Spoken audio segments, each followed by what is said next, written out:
Welcome to episode 0 of the Heathen Wyrdos podcast. We're a brand new podcast focused on inclusive, anti-folkish heathenry, particularly from the perspectives of women, trans, and non-binary heathens.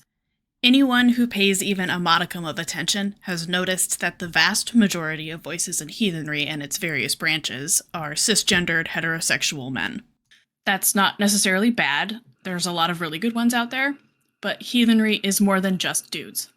Our aim is to showcase perspectives that aren't as common in the media narrative about heathenry, in order to show how truly varied and nuanced our spiritual path can be, and that it truly is for anyone. We'll be covering topics that range from absolute beginner stuff like good starting books and how to vet sources, to more advanced topics like Sather and rune studies. Hopefully, we'll create something that's interesting, entertaining, and a little bit weird, just like we are. So let's go ahead and tell our hopefully more than 7 listeners a little bit about who we are. So, Kenna, do you want to start first? I'm Kenna. I'm 24, she, her pronouns. I'm an eclectic witch and heathen, been so for about a year. My practice is totally a mess because I live in the American Southwest, but am trying to pull old Scandinavian folk magic in, so that's fun. Besides heathen, I'm an animist, so if it has a noun, it has a spirit. An omnist, meaning that you are all right about your faiths, they're all true, they're all valid, even if I don't like them. Fair. Okay, Sif?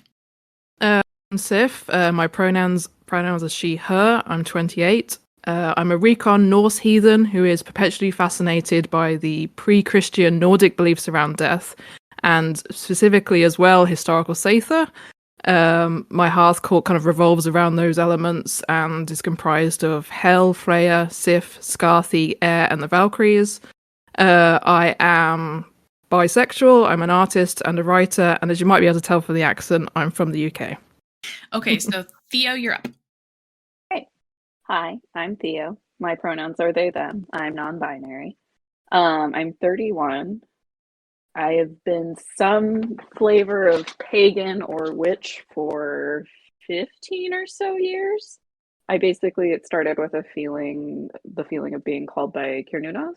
Different parts of my praxis have come and gone over the years. I had a really rough introduction because when I started, I was part of a group of some sort, and there were problems. So I had to redo my entire praxis. I've been officially a Norse heathen for about a year now, and I'm still working on how that looks for me in my praxis. I currently primarily work with Hel, Freya, Loki, Air, and Kiernunos. I love to make stuff and create things, and I try to make most of my own offerings. And I'm currently learning to carve altar pieces. Nice. Yeah, hot mess seems to be a pattern. I'm Astrid. I'm 33, she, her pronouns. I've been pagan for about 20-ish years and a heathen for about 10.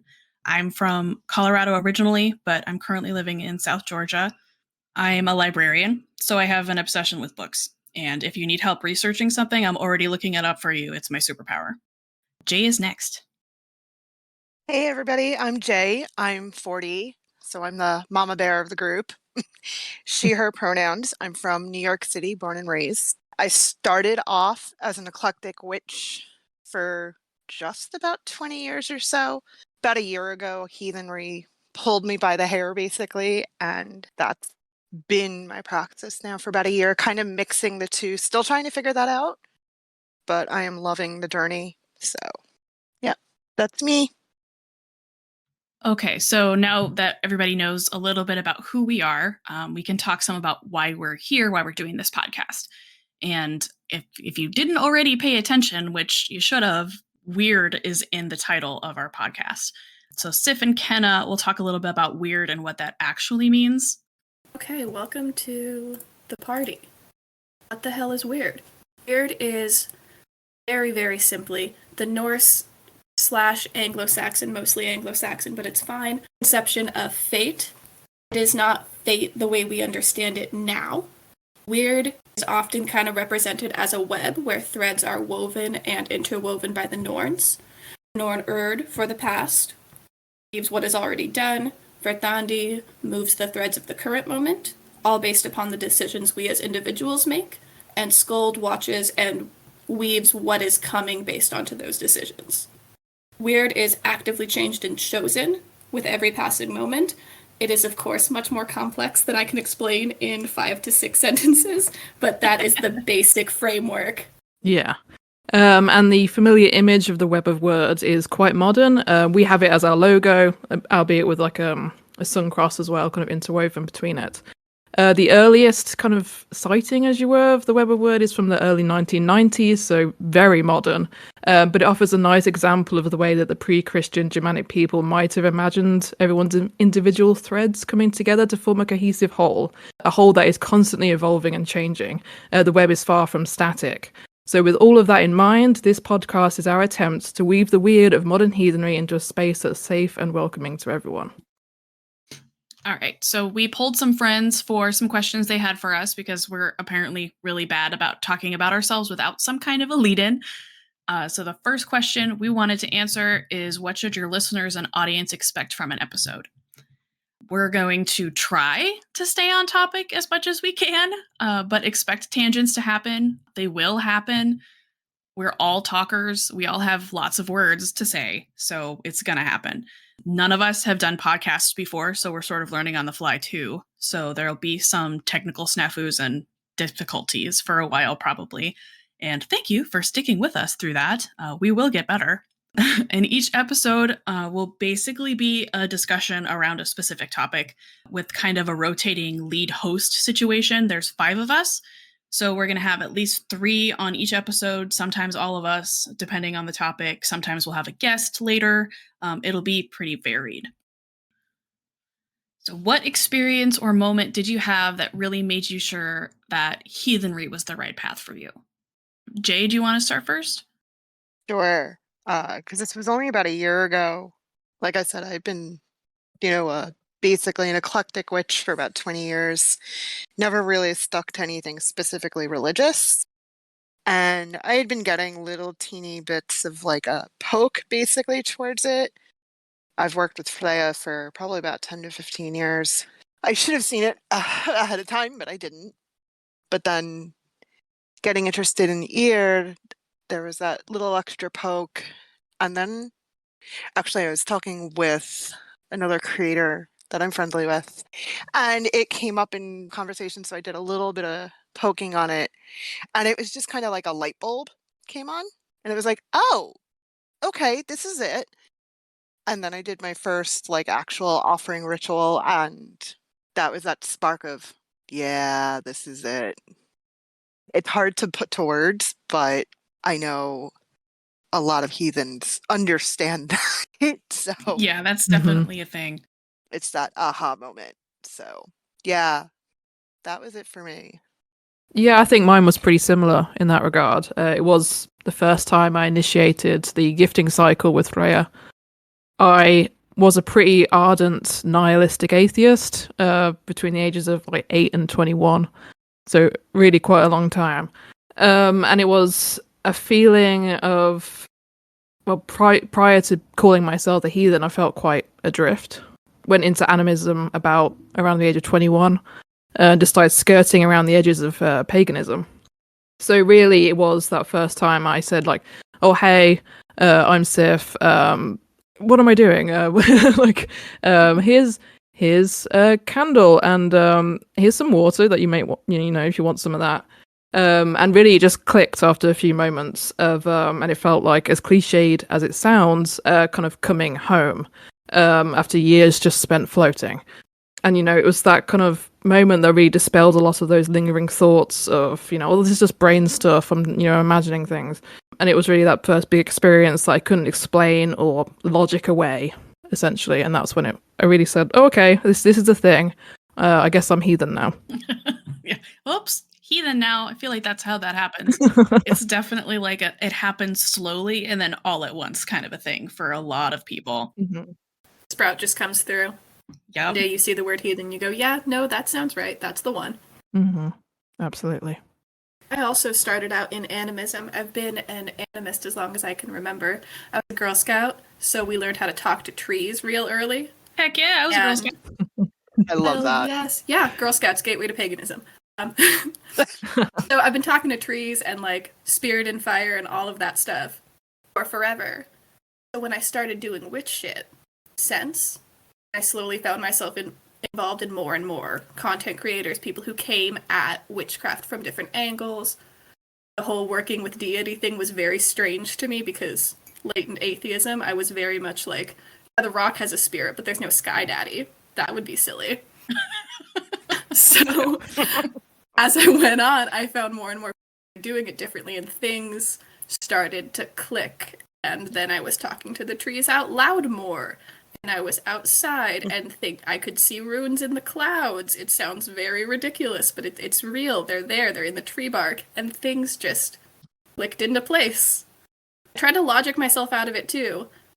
The thing that shifted it for me was I sat in on a heathen ritual. I'm literally sitting alone in my room. No one else is there. I'm just listening to someone talk. There would be no reason for my heart to swell with emotions. It did. I couldn't deny that it was happening. It wasn't like being at a concert where the excitement is contagious and you can just kind of get caught up in it. I was just sitting at home in my room in the dark, feeling all of those things anyway. I couldn't ignore that. Yeah, I definitely felt that the first time I was watching a ritual too. Mhm. And it's definitely like, I'm not in person with these people, but I feel all these things. And yeah, it's an experience that I did not think was going to happen. And I think that was one of the other that was a clue by four moment. Yeah, I've been a pagan for obviously a long time, and I started, just I was doing my thing with my witchcraft and other whatnots, and Loki just started like approaching me, and I was just like, no, no, thank you, no. And you can No. only ignore, yeah, Denied. and you can only ignore Loki screaming at you for so long. I promise. Like this was like years in the making. I'm not saying like it was just immediate. It was just like, hey, oh, and I was like, no, and Loki was like, I'll be back. It's fine.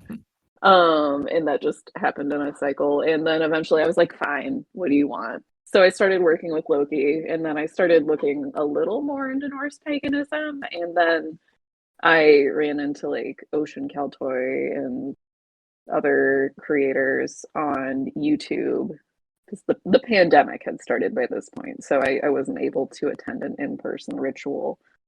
And I participated like just like a backseat watcher in a ritual in March 2021. And that basically cemented it just because I was like, oh, this is right. Yeah. What was your religious background and what drew you to paganism? So I was raised in an extremely Christian household, and not just it was a conservative Christian household. And I think it all started and this is going to sound really strange, I know, but I think it all started like when I watched Pocahontas for the first time when I was a child, and how they do talk about animism a little bit in it, and that idea always stuck with me after that. And I didn't have a name for it until I was in my teenage years.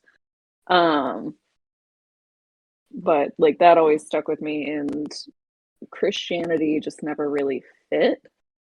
And then when I was about 12 or so, my uncle came out as a pagan, and he got married, and his wife is also pagan, and they had this group that they practiced with. So I kind of like just went with them because it made sense to me, and I guess that's basically what drew me in. Yeah. I was somewhat similar. I was raised Christian, specifically Church of England, as most people seem to be. I feel it's kind of a bit relaxed, but if someone asks, you say Christian. I was christened, I had godparents, but from a really early age, I just knew it wasn't for me. I was obsessed, as many pagans seem to be, with mythology from a young age, specifically Greek mythology. And, to this day, I still greatly respect Athena and Artemis, although they're not part of my praxis. As I mentioned earlier, I kind of had those kind of animist thoughts coming in my early 20s, but mostly held back just due to the common thoughts of, wait, is this a thing? Do people still worship the old gods? Is there a community around this? And then 4 years ago, I started leaning heavily into heathenry, kind of doing some research not into Norse mythology, just kind of, feeling if I was familiar with these gods, which, Marvel being a big thing, you kind of like dip your head in. And then trying to reconcile my previously very atheist beliefs with a increasingly more polytheist one. Spent a lot of time reading and just trying to think about who are these gods, what's their history, and trying to balance the different perspectives. So that leads into currently, which I've been openly heathen now for 2 years. I'd say with quite a lot of research for the last 4 years, and really getting my hands stuck in the last year into the greater community and promoting inclusivity on that front. That's how I got here. I know with me, I kind of have I'm the odd man out a bit in a lot of heathen spaces. I was actually raised in a Jewish family, a Jewish diaspora family. My parents are both second generation from different parts in Eastern Europe. So usually you were kind of, it's drilled in your head, you're going to be Jewish. Most of us don't really observe very much. You kind of go to temple when you do, and then you don't. But for me, it was never what it was for me.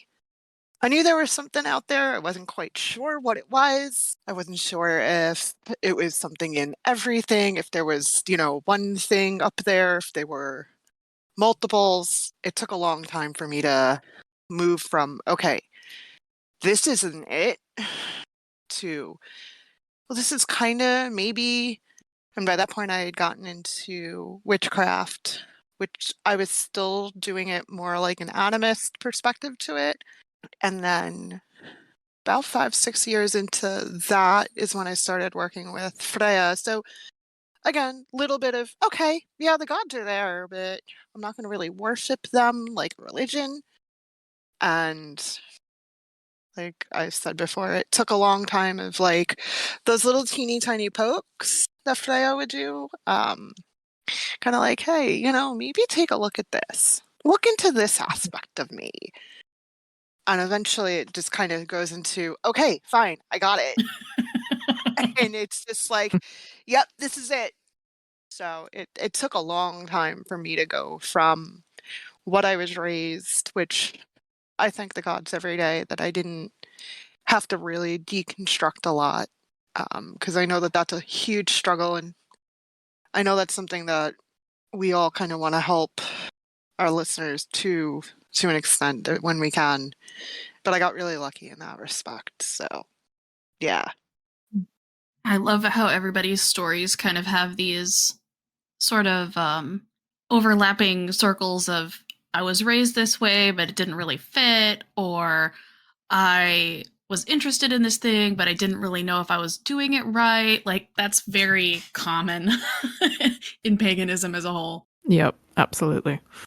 Okay, I guess we can move on to the next question, and that is, what specific needs in the pagan or heathen community are you hoping this podcast will address?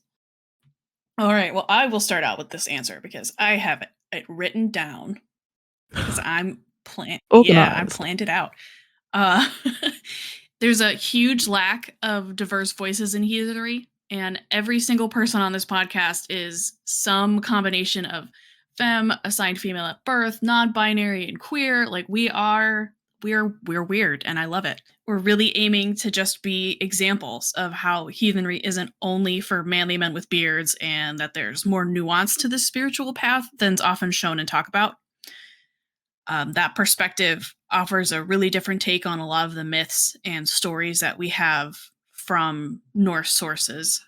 The one about Freya and Brisingamen is one that women will relate to differently. And pretty much any Loki story is one that queer people will identify with differently.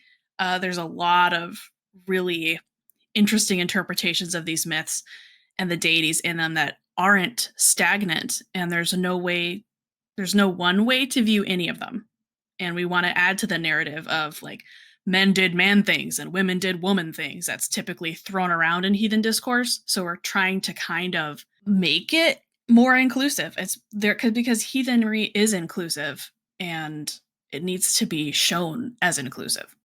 I would add that I think heathenry is seen, and paganism in general, as the religion with homework. So there's an immense obstacle to overcome for new heathens in terms of dragging themselves through the minefield of misinformation or advanced academic language.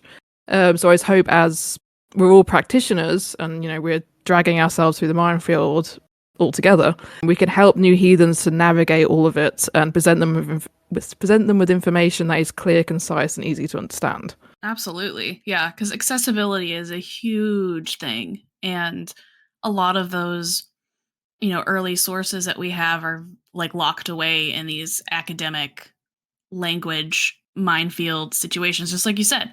So it's hard. Not everybody has the spoons to figure out how to piece through that stuff. Mm-hmm. And I also think one thing too is that we are all, for the most part, we're not like 10 years deep into this, except for you, Astrid. So a lot of us, like we said, are still kind of trying to figure out where our praxis lands in our life.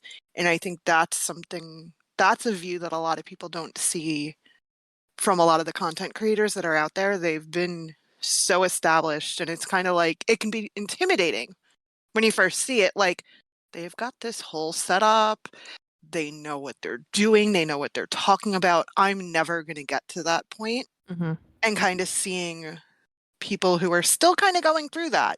They've gotten through a lot of the beginning part, but a lot of us are still kind of trying to figure everything out with our practice. So I think that view too is something that a lot of people can learn something from. Yeah. Empathize with, yeah. Oh yeah. Well, and another thing is I can't remember exactly how many of us, but a lot of us aren't just Norse heathen. So it's having to figure out how that looks, even with like other stuff meshed into it. And I mean, we also don't have a clear picture of what it really looked like back in the day. Oh yeah. And like syncretic practices are normal. And people don't realize that that's a thing that so many heathens do. I mean, I don't as much, but like I understand why people do that. Like sometimes life is fucking weird and it just does that. Like one thing that I would really hope we would accomplish adding like female non-binary voices is just, as I said before, we don't know what heathenry looked like. And let's be real. The Vikings and the Norse people of that time were kind of shitty compared to today's standards. But that brings in the idea that we aren't, like, in reconstructing, we're not trying to emulate them. We're not trying to be those people.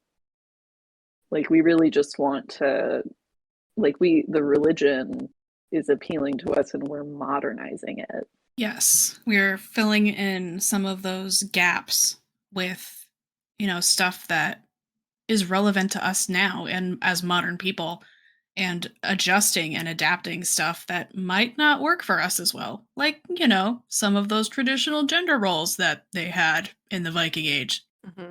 I think it's a kind of a miscommunication almost between we're trying to revive a religion and not a culture.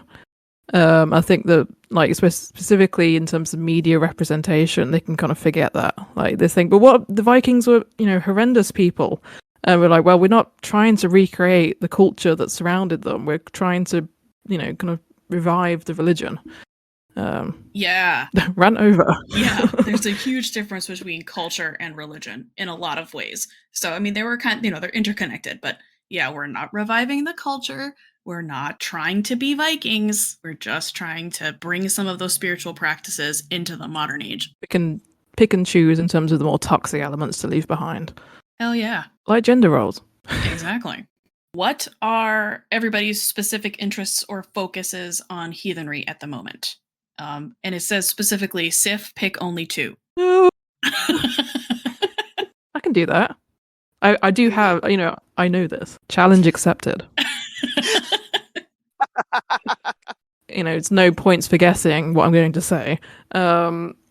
One, historical satyr. It giveth and it taketh away, but it's absolutely one of my focuses at the moment. And in challenging some long-held beliefs about the Valkyries, because I feel that academia and practitioners really settled on what the Valkyries were almost a century ago, and no one has challenged it since.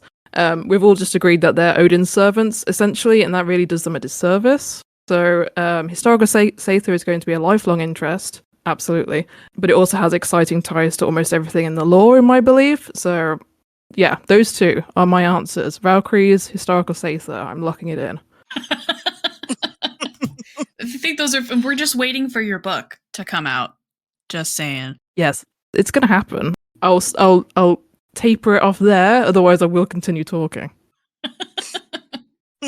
I guess mine are sort of parallel to Sif's. I'm actually looking at kind of reviving a modern Sithler practice, kind of taking some of the historical backgrounds and historical sources that we've seen of it and actually working it into my own witchcraft practice, kind of trying to, again, that's part of me trying to figure out where I'm weaving all of this in. And research-wise, because of Sif, it's the Valkyries. Yeah. As soon as Sif starts dropping sources, I'm like, ooh! And I just pick up more books and start reading more. So that's a lot of mine, is weaving that Sethler practice into my more eclectic witchcraft practice. So trying to actually start to really meld my heathen and my witchcraft together, and then deep diving into the Valkyries. And I blame Sif for that. They really are. Man, and it is a problem. Like, heathenry is called the religion with homework for a reason, and it sucks because it's great. It's great on one hand because you will never stop learning, you will never stop growing. There's always something else to read and find out about, but at the same time, you will never stop reading. Mm-hmm. But you'll also never be bored. Exactly. Like, so for me, I can echo exactly what Jay just said because that's what I'm doing too. So yeah, I'm just starting to look into Sather and stuff, and I am also trying to modernize it into my praxis. And I'm also I'm still such a baby heathen. I just am learning as much as I can. Yeah, I mean, like, I have been heathen for about a decade at this point. There were years in there where I didn't practice at all for, a lot of different reasons. But right now, I'm really just trying to kind of reroute my practices in the historical sources again, since I kind of spent a lot of time up until about a year and a half, 2 years ago, really just kind of exploring my spirituality without the sources, kind of more like by intuition and doing the thing rather than just reading the thing and then talking about the thing. So I was trying to apply the knowledge that I have learned over the few years prior and actually just do it. So I'm trying right now to kind of balance the two things out again. So I'm trying to really read back up on like the Eddas and some of the sagas and the sources and all of that stuff and really make sure that I'm on the right track here, because I do reconstruction, so that's kind of my jam. Same. I'm main too. I'm gonna internalize the Sif only message and apply it to myself as well. Are runes. Runes are always going to be the center of my existence, the bastards.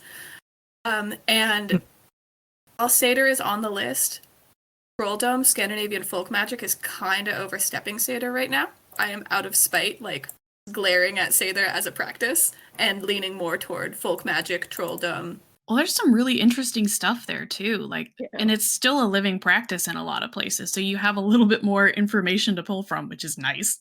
I'm jealous. There's a little more information. It's a fun ad-lib game of which god's name did they cross out and fill in with Jesus, or God, or the Father, or the Lord. It's really great. Super fun. I mean, I just picked that book up as well, and we'll be diving into it soon. It's a time. I guess we can move on to the next question, and that is, what are your biggest challenges or things you're happy with when it comes to your practice right now?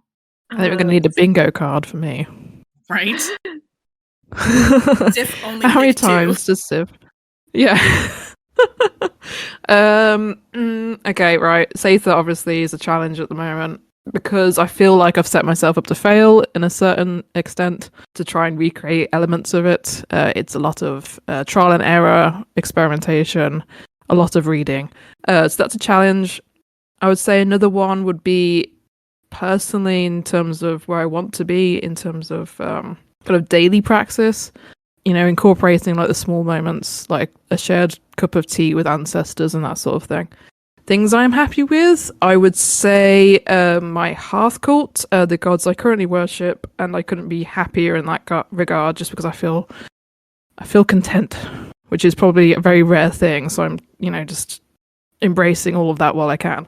In terms, I feel like all the gods that I currently worship challenge me and, all that. So, yeah, woo!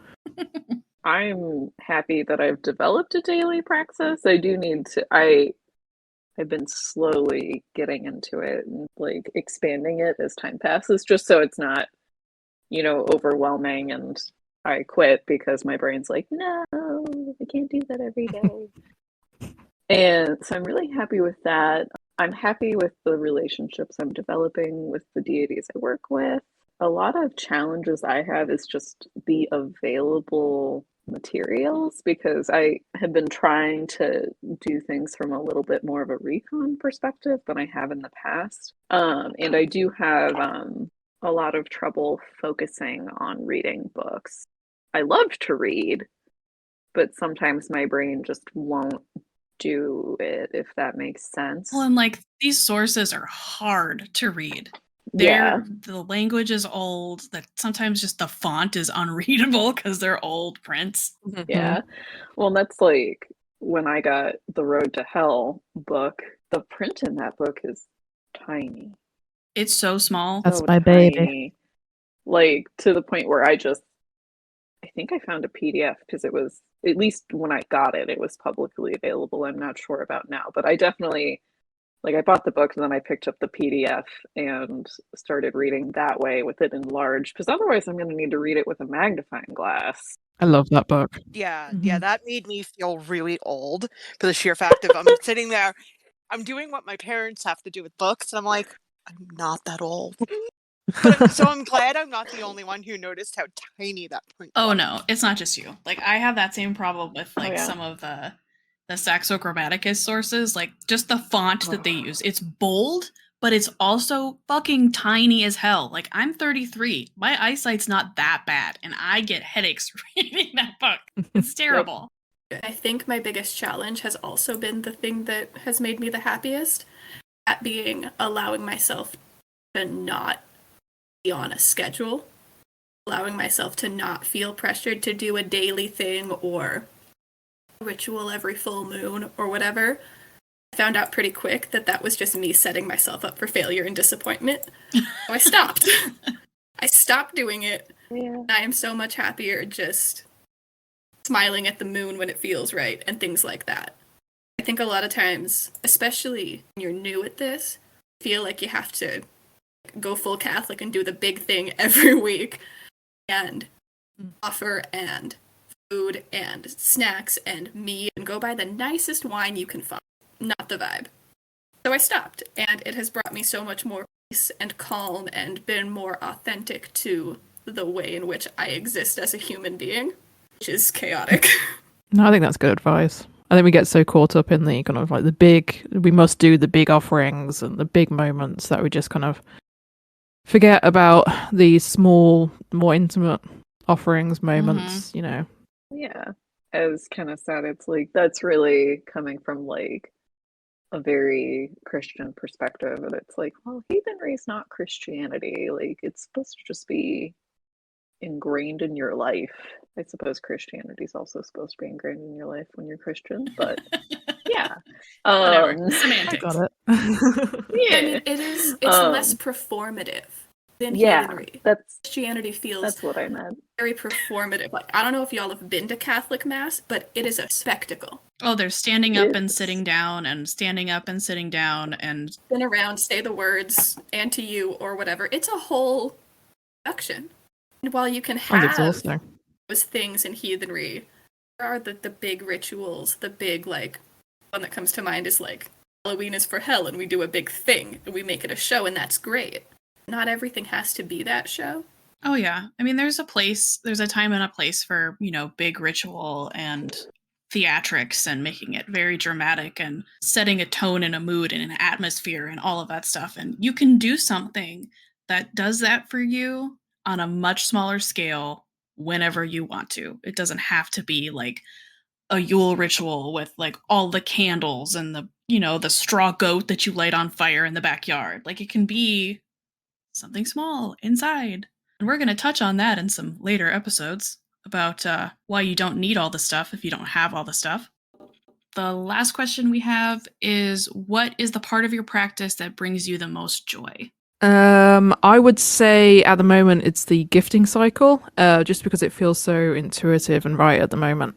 And I'd also say my research and art as devotional practices. I'm very content with both of those elements, specifically the pursuit of knowledge and in bringing a new perspective to a variety of things, helping others find some clarity, and for my art in particular, allowing pagans to have an image of their gods that really clicks for them. That's ongoing and hopefully something I can do for a while yet.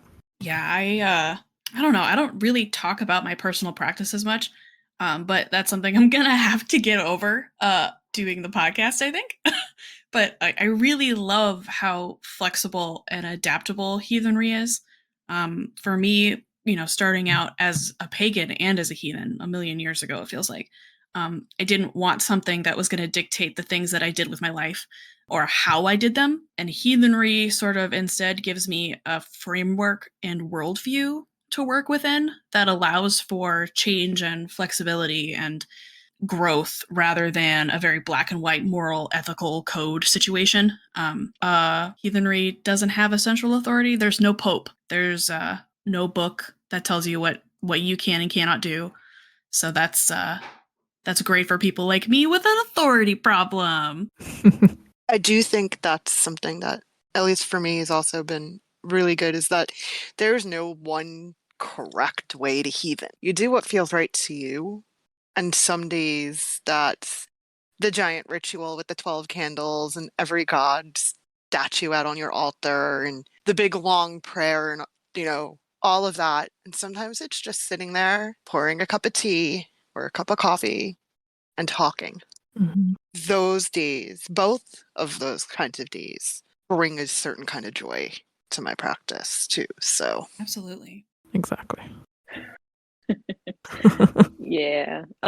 Yeah, no, I agree. Like I like that heathenry can look so many different ways. One thing that in my life right now that brings me the most joy is that I have a fireplace kind of at the center of my house, my hearth, as it were. Jealous. So Um, jealous. It's not a functional fireplace, but I still use it to just like I've turned it into an altar. That's cool. That is cool. Yeah.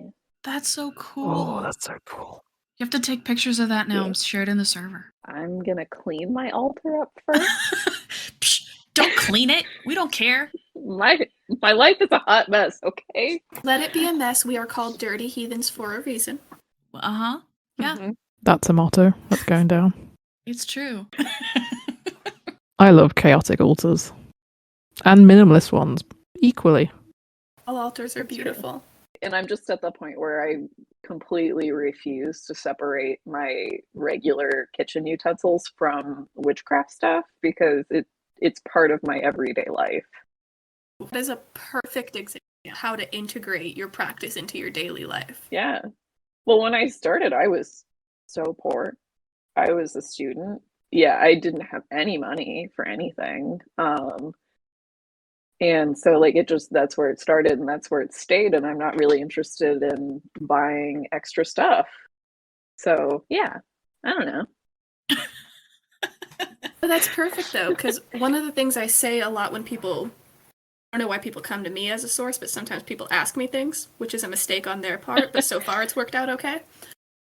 I don't need to go buy all the things and do all the stuff. Ancient people didn't have all of the shiny rocks and fancy tools. They had what they used every day, and they made it work. They used what they have. Yeah. I'm going to use what I have. Give me fire and I'm golden. There you go. All of Just the light it all on flame. fire. Perfect. Yeah. Okay, I mean, we don't really have any more questions to answer. How do we end an episode? I don't know why my brain was like, it's never gonna end. I'm not gonna do anything at the end. Each of us go down and, thanks for listening. This has been Heathen Wyrdos, and just sign off. I don't know. I quite like this as the sign off. Yeah, just fade this out. How do we do it? It's over now. Question mark. We just leave. Yeah, we just back away slowly. Fair. Okay. And then Astrid and I get to edit. Somebody start the exit music. Be good. Exit music. Oh, God. Play us off. Yeah, so this is episode 0 of the Heathen Wyrdos podcast. Hopefully you have a better idea of who we are, what we're going to do, and where we're trying to get to. So thank you for listening, and we'll see you when we get episode 1 going. Or something. We did it. Every episode needs to end with a legitimate sign-off, ... or something. Yeah. Yes. Or something.